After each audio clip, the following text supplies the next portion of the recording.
Welcome to this Zentangle Quickie. My name is Heather Hartwick Gladden. I'm a certified Zentangle teacher. And today we're going to take a look at the Tangle S knot. Had to be careful not to say it too fast together. By CZT Curtis Hwang.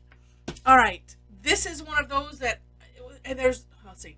This is one of those. There's also one called Y knot, which is,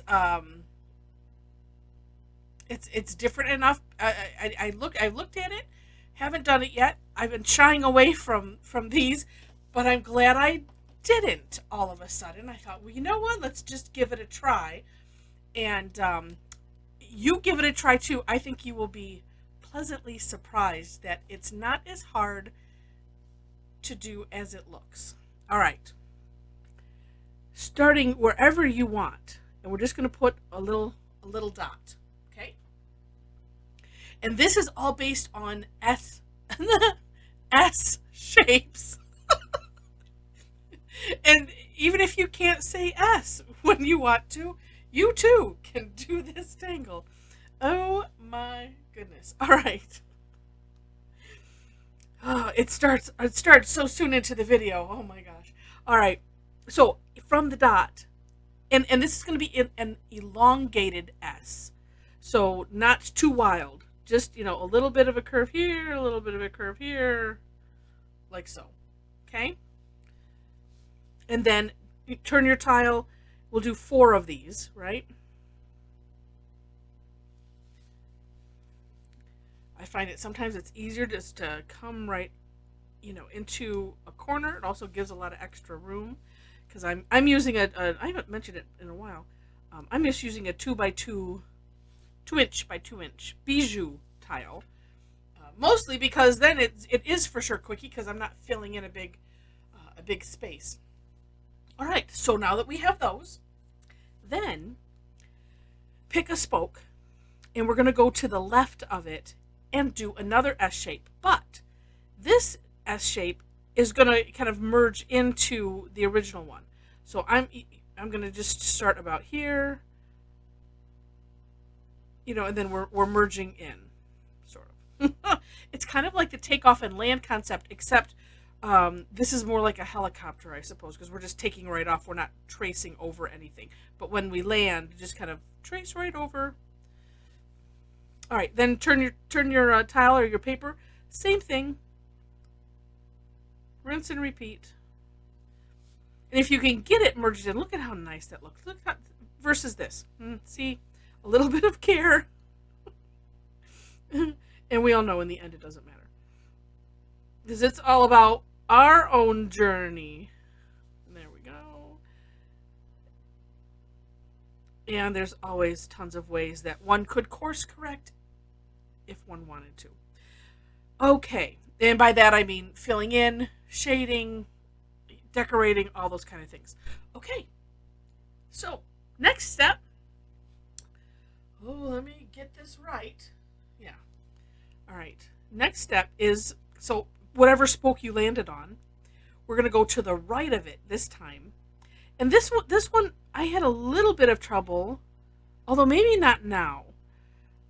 Okay, so when I was playing with it, I think if I made,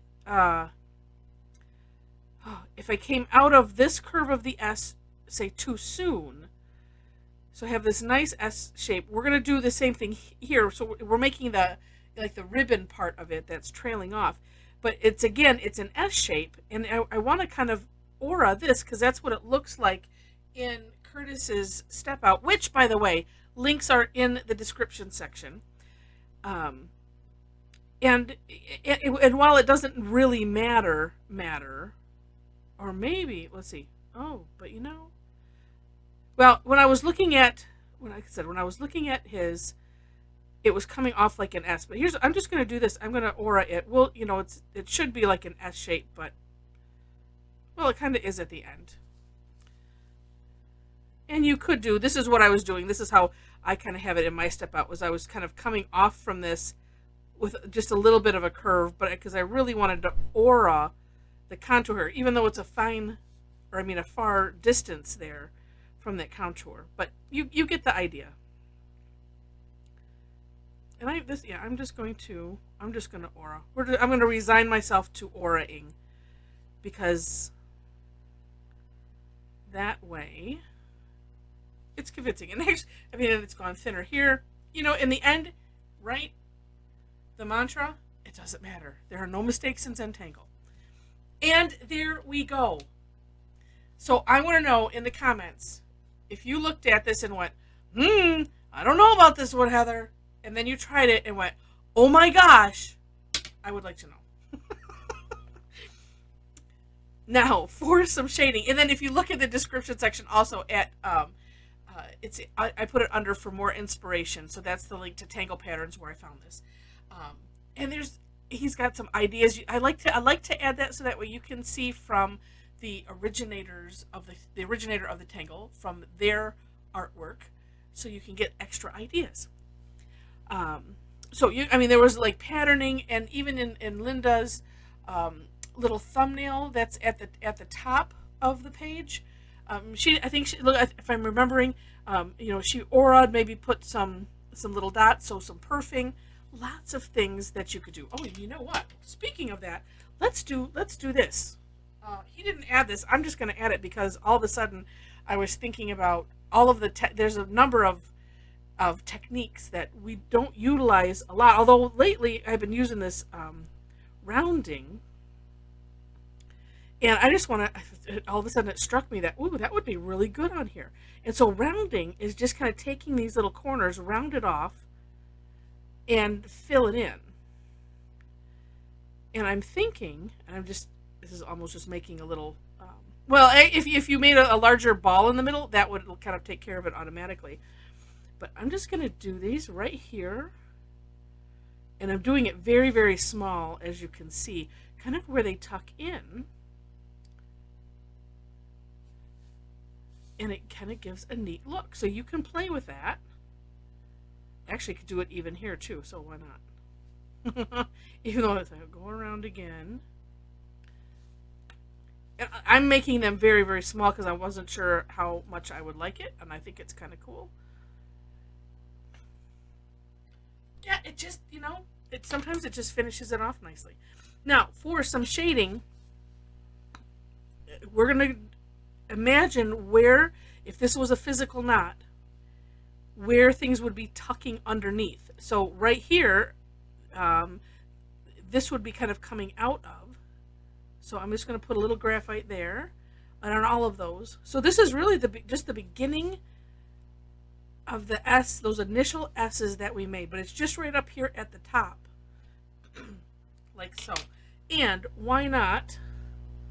We'll reveal the amazing power of shading one step at a time. And I'm just going to bring it out a little bit.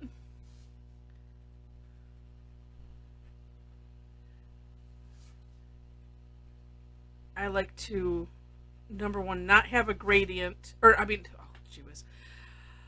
like to not have a line and to have a gradient. And so that is what I work towards.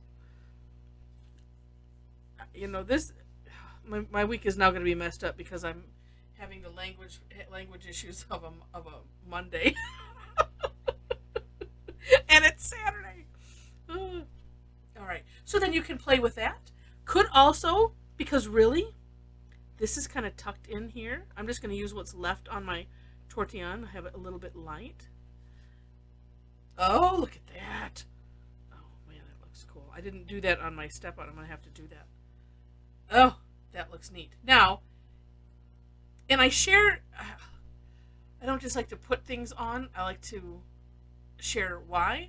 And so if you have a challenge with shading, this is one of the things that if you're doing a tangle like this, or any tangle, if it's something that looks like it's going underneath, that's the first place to add some shading. So if it kind of stumps you, then look for those areas first. And do it in stages. That's why I like to do it in stages. Besides, the reveal is amazing. You're like, oh, that's so cool. Oh, I want to do more. Okay, so let's do the next stage. And so the excitement just continues on and on until I'm finished. because it's, oh wow, look at that. Oh, and here, oh, and I'm having another thought here. Okay. Oh wow.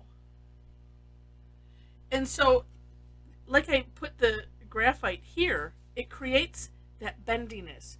So even if you're working on, say, a piece of paper that's toned in some way, using the graphite in the same way, when you darken it, I say it sinks it down, it makes it go down, or gives it depth, or recesses it is another good way to put it.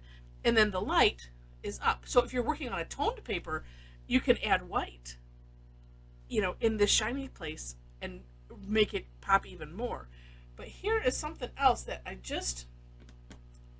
here's a thought. So, for instance, right here where this kind of curved in,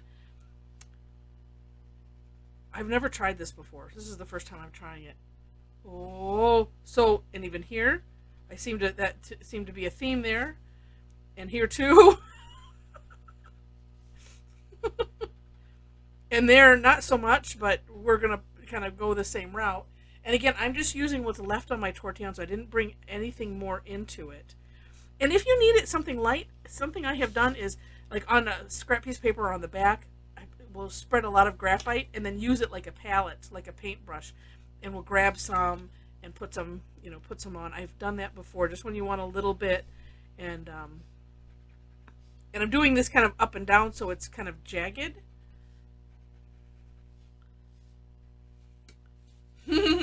And so it just made it look like these are bending also.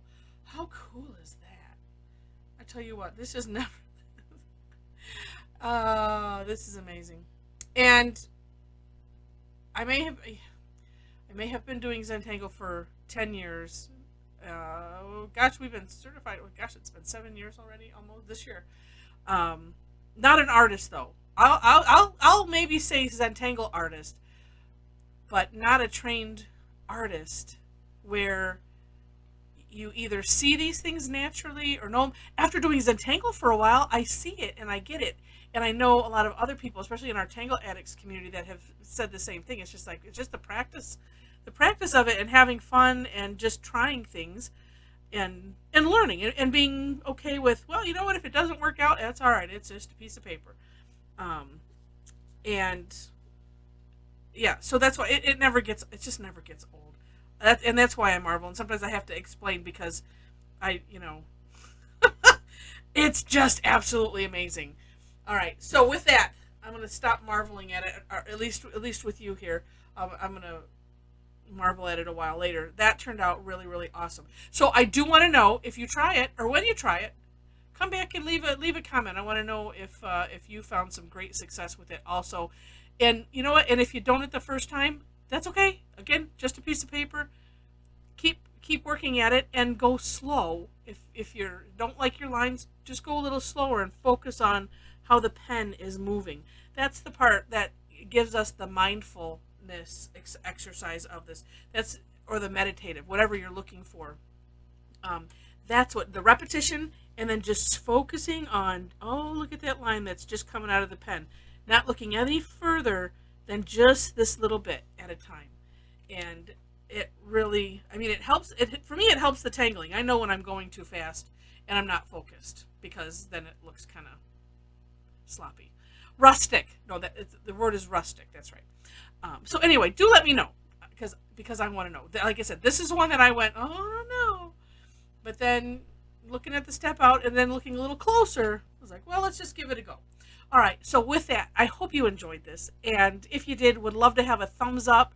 Feel free to share it with your friends. And if you haven't subscribed to the channel yet, I would love it if you subscribe to the channel. I do post every day, so that way make sure to check the notifications and how, usually when you sign up for a new subscription, like it defaults to, I don't know what. So I always go back and check it, because I don't like my phone and my email blowing up and stuff like that. So, also in the description section, ways to connect with me. So if you enjoyed this, maybe you want to take an online class. I do both free classes and paid classes. I like to call them sessions. I kind of flip back and forth. I haven't landed on one, but every Thursday I do 2 sessions, 11 a.m. and 7 p.m. Eastern time, and would love to have you join in. So ways to connect with me are on my website or at the homepage of the YouTube channel. And with that, thanks so much for watching, and I wish you happy tangling.